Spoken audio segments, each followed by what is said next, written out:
How to negotiate a home inspection. A home inspection can be very traumatic for a buyer.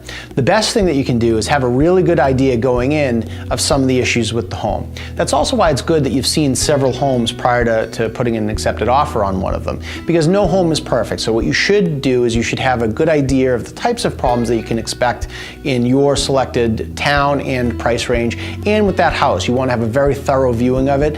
So if it's got an older roof or a boiler that's older but hasn't had any issues or has been recently serviced, you're going to want to know those things going in. You don't want them to be a surprise at a home inspection. So a really good viewing with your agent or broker before the home inspection can be invaluable. When you do have the home inspection, like I said, it can be extremely traumatic for a buyer. Today's home inspections can be anywhere between 50 to 100 pages and pictures, and really the inspector's goal is to not get sued by you. So a lot of times in there they're going to tell you to consult a contractor for this or upgrade that, and a lot of times there are suggestions as well. So you want to break those issues into three categories. The first category are the dozens of items that would be present on any inspection. They're smaller items or suggestions, but they're not reasons to buy or not buy a house. The second category of problems that come up at an inspection are ones where they're more major. You would still buy the house, but only if these items are either repaired or you get some sort of compensation and you'll take care of it yourself. The third category of items is the stuff where, you know what, you just don't want to buy this house anymore.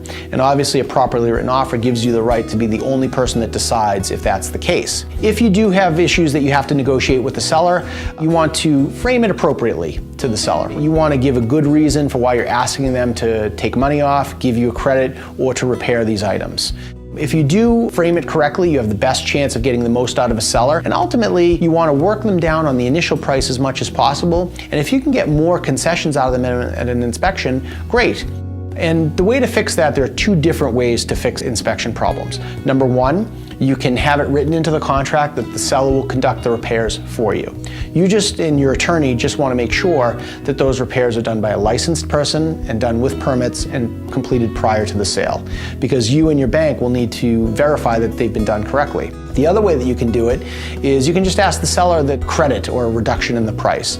For first-time buyers, I usually think a credit is more appropriate, because if you're getting $3,000 or $5,000 additional back, that's just going to be cash in your account that you wouldn't have otherwise.